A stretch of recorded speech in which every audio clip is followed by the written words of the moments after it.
बिल्कुल चलेगा। संविधान से आज तक चलता आ रहा, संविधान से ही चलेगा। मैं कह रही हूँ आज तक भारत देश में संविधान के अलावा कोई भी ऐसा ग्रंथ या कोई भी ऐसी पुस्तक नहीं है जिसके तहत भारत देश के लोगों को चलाया जा सके। अगर एक चाय बेचने वाला व्यक्ति आज देश का प्रधानमंत्री बन रहा है तो भारत देश के संविधान से बन रहा है। अम्बेडकर वादियों को दिक्कत नहीं, बल्कि मैं कहूँगी आज सभी को दिक्कत है। आज पूछे उस ब्राह्मण समाज की महिला से जाकर जो जज बनकर बैठी है, वो भी कहेगी अगर हिंदूवादी व्यवस्था दोबारा से स्थापित होती है तो आज जो हम जज की कुर्सी पर बैठे हैं, वकील की कुर्सी पर बैठे हैं, डॉक्टर है, इंजीनियर है, तो हम कहीं ना कहीं अगर हिंदूवादी व्यवस्था स्थापित होती है तो हम पैरों की जूतियां कहलाएंगे। ये हिंदू नहीं थी, अगर ये हिंदू थी तो सारे हिंदू संगठन क्यों नहीं इनके समर्थन में उतरे, क्यों नहीं इनके समर्थन में? जब किसी भी बहन बेटी के ऊपर अत्याचार होता है तो वो दलित बन जाती है, वो ऐसे समाज की बन जाती है, तब वो हिंदू क्यों नहीं हो? जो भी व्यक्ति बुद्ध की शरण में जाएगा उसका अपने आप विकास होगा। लेकिन आज हम देख रहे हैं कि भारत देश में कुछ तथाकथित लोग ऐसे निकल कर आ रहे हैं जो लगातार बात कर रहे हैं कि हम हिंदू राष्ट्र बना के रहे हैं। क्यों भाई? इस देश में क्या मुसलमान नहीं रहते? इस देश में सिख नहीं रहते? इस देश में ईसाई नहीं रहते? इस देश में तमाम धर्मों को मानने वाले लोग रहते हैं। और भारत का संविधान यह कहता है कि ये जो भारत देश है वो एक धर्मनिरपेक्ष देश है और इसमें प्रत्येक व्यक्ति को अपनी आजादी के अनुसार हर धर्म को मानने की आजादी है। तो यहाँ पर हिंदू राष्ट्र की जो बात करें वो तो कभी बनेगा नहीं, सपने में भी नहीं बन सकता। लेकिन जो ब्राह्मण है वो बड़ा चालाक है, बड़ा चालाक और चतुर है। उसको पता है कि मुझे किस तरह से सबसे ऊपर बैठना है, किस तरह से मुझे सब पर राज करना है, किस तरह से मुझे इस देश की मासूम निर्दोष जनता को बरगलाना है। तो ये हमें सोचना पड़ेगा। जिस तरह से अभी कंछाला केस गया, कितने हिंदू संगठनों ने निकलकर प्रोटेस्ट किया, कितने हिंदू संगठन निकल कर आए। अब बताइए, मैं आपसे ही सवाल पूछती हूँ क्योंकि लगातार आप लोगों से सवाल पूछते हैं। जो ये हिंदू संगठन आज कह रहे हैं कि न्याय मिलेगा, कहाँ न्याय मिल रहा है? न्याय तो इस देश में सिर्फ उन लोगों के लिए जो गुंडे हैं, बलात्कारी है, जो कहीं ना कहीं सत्ता के लोगों के लिए वोट बैंक को इकट्ठा करने का बात कर रहे हैं।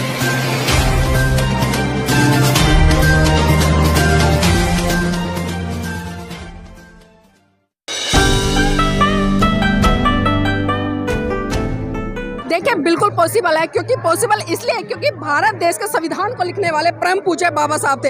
अगर आज जो लोग हिंदू राष्ट्र की भी कल्पना कर रहे हैं, हिंदू राष्ट्र की बात कर रहे हैं, वो बात भी परम पूज्य बाबा साहब के संविधान के तहत ही कर रहे हैं। ये सोचना पड़ेगा कि जो लोग आज परम पूज्य बाबा साहब के संविधान के तहत हर तरह से स्वतंत्र रूप से हर तरह की बातें कर रहे हैं, अपनी अभिव्यक्ति के माध्यम से अपने विचारों को रख रहे हैं, तो आज ये बहुत जरूरी हो जाता है, चाहे वो हिंदू राष्ट्र की बात करे, किसी की बात करे, लेकिन जो संसद भवन का नाम है वो बाबा साहब के नाम पर ही होना चाहिए। जब रात के अंधेरे में बाबा साहब की मूर्तियां तोड़ दी जाती हैं तो संसद का नाम कैसे रखा जाएगा? देखिए, मूर्तियां तोड़ने का प्रकरण आज का नहीं है, बल्कि सदियों से रहा है। और आपको समझना पड़ेगा कि परम पूज्य बाबा साहब जब जीते जी, मैं कहती हूँ कि इतने खतरनाक नहीं थे इन लोगों के लिए जितने वो मरने के बाद हो गए।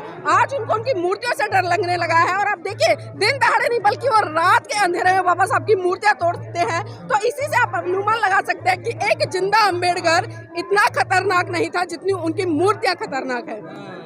तो बाबा साहब से डर रहे हैं क्या लोग? बिल्कुल डर रहे हैं, बाबा साहब से डर रहे हैं। आपने देखा है कि जब जब चुनाव आते हैं तो बाबा साहब की फोटो उठा लेते हैं, जब जब चुनाव आते हैं तो बाबा साहब की जय जयकार करने लग जाते हैं, जब जब चुनाव आते हैं तो कहीं ना कहीं उस समाज को, जिस समाज से बाबा साहब आते थे, उसका हवाला देते हैं कि हम बाबा साहब के अनुयायी हैं, बाबा साहब आपके समाज से थे, हमें वोट दीजिए। तो बाबा साहब आज जो राजनीतिक दल है उनके लिए कहीं ना कहीं बहुत बड़ी मजबूरी बन गए, क्योंकि उनको पता है कि आज बिना बाबा साहब के नाम लिए हमारी राजनीति नहीं चलने वाली है।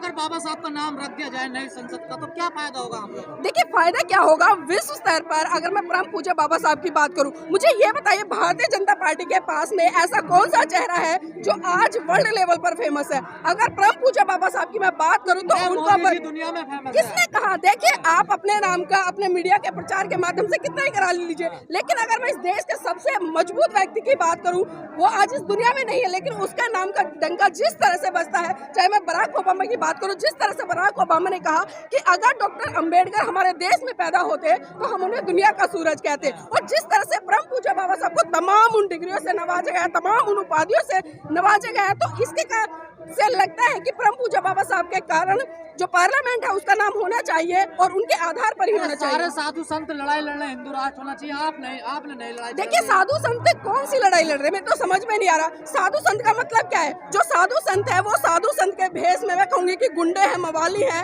एक तरह से कहूंगी कि बलात्कारी भी है। संतों का अपमान कर रही है आप। कैसे अपमान कर रही हूँ बताइए? एक भी आके दिखाए ना साधु संत का चरित्र क्या होता है। साधु संत वो व्यक्ति होता है जिसे संसारिक मोह माया से कुछ नहीं लेना होता। साधु संत वो होता है, अगर मैं उसको भला बुरा कुछ भी बोलूं, उसे किसी भी तरह का कोई भी उसके ऊपर प्रभाव नहीं पड़ेगा। लेकिन आज देख रहे हैं कि हम जो नकली चोला पहनकर साधु संतों का घूम रहे हैं, वो किस तरह से धर्म का प्रचार कर, किस तरह से वो भारत को हिंदू राष्ट्र बनाने की बात कर रहे हैं। और जिस हिंदू राष्ट्र की आप लोग लगातार बात करते हो, जिस हिंदू राष्ट्र की लगातार भारतीय जनता पार्टी बात करती है, जितने भी हिंदू संत और भारतीय जनता पार्टी के तहत तैयार कर दिए गए हैं वो बात करते हैं। मुझे बताइए उस हिंदू राष्ट्र में आखिर होगा क्या? उस हिंदू राष्ट्र में जिस तरह से महिलाओं की जो दैनिक स्थिति थी, इनके धर्म ग्रंथों के अनुसार आपने देखा कि महिला को पैर की जूती के बराबर समझा जाता था। आपने देखा कि जिस तरह से रामचरितमानस में जो प्रकरण रहा कि जो सीता मैया है उसको गर्भ अवस्था में जंगलों में छोड़ दिया गया, तो ये है हिंदू धर्म ग्रंथों की विशेषता है। और ये नया भारत है, ये नया भारत है। कैसा भारत है ये? क्या इस भारत देश में रहने वाले लोग तमाम धर्मों के, तमाम जातियों के, तमाम सांप्रदायिकता के आते हैं, लेकिन वो लोग कौन होते हैं जो आज इस देश को हिंदू राष्ट्र होगा, जाति मुक्त भारत। देखिए जाति मुक्त भारत होगा, लेकिन उसके पीछे क्या है? जिस तरह से महाकौणिक तथागत बुद्ध ने समता, मैत्री, करुणा, भाईचारे का संदेश देते हुए सबको बुद्ध की विचारधारा की तरफ बढ़ने के लिए प्रेरित किया कि जो भी व्यक्ति बुद्ध की शरण में जाएगा उसका अपने आप विकास होगा। लेकिन आज हम देख रहे हैं कि भारत देश में कुछ तथाकथित लोग ऐसे निकल कर आ रहे हैं जो लगातार बात कर रहे हैं कि हम हिंदू राष्ट्र बना के रहे हैं। क्यों भाई? इस देश में क्या मुसलमान नहीं रहते? इस देश में सिख नहीं रहते? इस देश में ईसाई नहीं रहते? इस देश में तमाम धर्मों को मानने वाले लोग रहते हैं। और भारत का संविधान यह कहता है कि ये जो भारत देश है वो एक धर्म निरपेक्ष देश है और इसमें प्रत्येक व्यक्ति को अपनी आजादी के अनुसार हर धर्म को मानने की आजादी है। तो यहाँ पर हिंदू राष्ट्र की जो बात करें वो तो कभी बनेगा नहीं, सपने में भी नहीं बन सकता। अम्बेडकर वादियों को क्या दिक्कत है? देखिए अम्बेडकर वादियों को दिक्कत नहीं, बल्कि मैं कहूँगी आज सभी को दिक्कत है। आप पूछे स्वर्ण समाज की उस महिला से जाकर जो आज उच्च पदों पर बैठी है, आज पूछे उस ब्राह्मण समाज की महिला से जाकर जो जज बनकर बैठी है, वो भी कहेगी अगर हिंदूवादी व्यवस्था दोबारा से स्थापित होती है तो आज जो हम जज की कुर्सी पर बैठे हैं, वकील की कुर्सी पर बैठे हैं, डॉक्टर है, इंजीनियर है, तो हम कहीं ना कहीं अगर हिंदूवादी व्यवस्था स्थापित होती है तो हम पैरों की जूतियां कहलाएंगे, इन पुरुषों के अधीन आ जाएंगे। तो नहीं कर रहे हैं, क्यों नहीं कर रहे हैं? देखिए जो पढ़ी लिखी महिला है वो खुलकर कर रही है। महिला विरोध करती है। देखिए दलित महिला नहीं, जो पढ़ी लिखी है, आप इसमें दलित को इंक्लूड मत कीजिए। जो जागरूक महिला चाहे वो किसी भी समाज के, वो खुलकर विरोध कर रही है। स्मृति ईरानी जागरूक नहीं है। देखिए स्मृति ईरानी की तो बात मत कीजिए, वो एक राजनीतिक चेहरा है और आपने देखा है कि जितने तमाम राजनीतिक चेहरे हैं महिलाओं के, वो कहीं ना कहीं सत्ता पर बैठे हुए लोग होते हैं, उनसे प्रभावित होते हैं और जो राजनीतिक दल उनके कहते हैं वो वही बोलते हैं, उससे आगे नहीं बोलते। सोसाइटी की तमाम महिलाएं कहाँ आंदोलन कर रही हैं? देखिए सिविल सोसाइटी की महिलाओं के बीच में आकर आप जाकर एक बार बात कीजिए, क्या आपको मनुस्मृति के तहत जीवन जीना अच्छा लगेगा? पूछिए उनसे, पूछिए एक बार क्या जो हिंदू धर्म के धर्म ग्रंथ है, जो हिंदू व्यवस्था में जो बनाया गया महिलाओं को, जिस तरह से पिता के अधीन, पुत्र के अधीन और जिस तरह से तमाम ऐसी कृतियां हैं कि महिलाओं को पढ़ना नहीं चाहिए, महिलाओं को पुरुषों के अधीन रहना चाहिए और महिलाएं जो पुरुष कहे उस बात से बिल्कुल भी इनकार नहीं करना चाहिए। साधु संत कह रहे हैं हिंदू राष्ट्र में सबको न्याय मिलेगा, पेड़ पौधों, जीव जंतु सबको न्याय मिलेगा। अच्छा मुझे ये बताइए, जो आज हिंदू राष्ट्र की मांग करे, जो ये कह रहे कि न्याय मिलेगा, जो न्याय मिलने की बात करे, आप इतिहास उठाकर देख लीजिएगा। अभी जिस तरह से हाथरस की घटना घटी, जिस तरह से अभी कंछावला केस गया, कितने हिंदू संगठनों ने निकलकर प्रोटेस्ट किया, कितने हिंदू संगठन निकल कर आए। अब बताइए, मैं आपसे ही सवाल पूछती हूँ क्योंकि लगातार आप लोगों से सवाल पूछते हैं, जो ये हिंदू संगठन आज कह रहे हैं कि न्याय मिलेगा, कहाँ न्याय मिल रहा है? न्याय तो इस देश में सिर्फ उन लोगों के लिए जो गुंडे हैं, बलात्कारी है, जो कहीं ना कहीं सत्ता के लोगों के लिए वोट बैंक को इकट्ठा करने का राष्ट्र बनाना जरूरी है, साधु संत कह रहे हैं। देखिए हिंदू राष्ट्र बनेगा तो बिल्कुल भी नहीं, ये आप भूल जाइए और वो लोग भी भूल जाए जो आए दिन इस जनता को बरगलाने का काम करते हैं। एक बात देखिए, आप धरातल पर जाकर एक बार रिपोर्टिंग कीजिए। मेरी गली में हिंदू भी रहते, मुस्लिम भी रहते, बौद्ध भी रहते, ईसाई भी रहते, जैन भी रहते, लेकिन सारे एक साथ भाईचारे के साथ में रहते हैं। जब हम लोग उनसे बात करते हैं तो किसी तरह का द्वेष नहीं है। लेकिन आप वही राजनीतिक लोगों से जाके बात कीजिए, आप बीजेपी के भक्तों से जाके बात कीजिए, वो खुले तौर पर आपको कहेंगे हाँ हमें हिंदू राष्ट्र चाहिए। तो कह रहे हैं ये हिंदू राष्ट्र था, हिंदू राष्ट्र है, हिंदुस्तान हिंदू राष्ट्र है। देखिए गजेंद्र जी, आपने मंत्री सांसद जितने मंत्री संतरी कह रहे हैं, पहले तो मैं इनसे एक सवाल पूछना चाहती हूँ, अगर ये कह रहे हैं कि हिंदू राष्ट्र था, हिंदू राष्ट्र है और हिंदू राष्ट्र रहेगा, तो फिर ये क्यों चिल्ला रहे हैं? जब भारत हिंदू राष्ट्र था तो आज क्यों चिल्ला रहे कि भारत को हिंदू राष्ट्र? पहले तो आप इनकी बात ही समझ लीजिए। विरोध कर रहे हैं ना। देखिए ये एक ही थाली का चट्टे बट्टे, अपनी इधर कहते, अपनी इधर कहते, तो हमें समझना पड़ेगा कि आखिर ये क्या कह रहे हैं और किस मंशा से कह रहे हैं।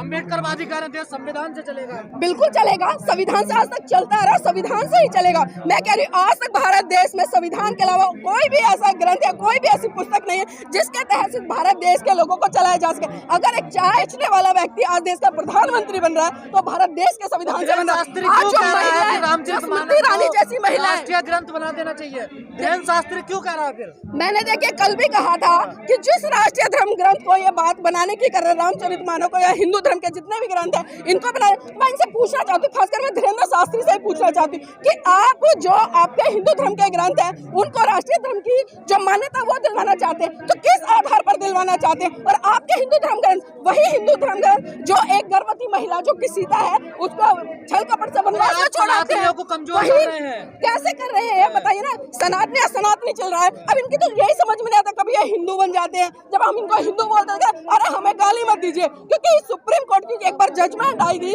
उसमें साफ साफ कहा था कि जो हिंदू शब्द है वो गाली है, ये कोई धर्म वरम नहीं है। तो आज जो लोग अपने आप को हिंदू कहते हैं वो अपने आप को गाली देते हैं। सनातनी सनातनी तो इन्होंने मान लिया। सनातन का मतलब क्या है? देखिए जो हमेशा से स्थापित रहता है, जो हमेशा एक सा बना रहता है उसको सनातनी कहते हैं। लेकिन इन लोगों को देखिए हर साल इनके नए देवी देवता पैदा हो जाते हैं, हर साल कोई ना कोई कर्म कांड। जब इनकी किसी की दुकान नहीं चलती कि एक नया देवता खड़ा कर देते, क्या दिक्कत है? दिक्कत क्यों नहीं है? दिक्कत है क्योंकि हम वो लोग रहे हैं जिन्होंने करुणा मैत्री भाईचारे का संदेश देते हुए इस देश में एक भाईचारे का संदेश दिया। लेकिन आज जिस तरह से ये लोग जो हिंदू धर्म है उसके नाम पर भाईचारा तोड़ने का काम कर रहे लोगों में किस तरह से जोड़ रहे बताइए ना। हिंदू का बांट रहे हैं, हिंदू का बांट रहे तो जितना ये लोग कह रहे हैं। अब मुझे बताइए जिस तरह से हाथरस का कांड हुआ या भी हुआ, क्या ये जो दो बेटियां थी क्या ये हिंदू नहीं थी?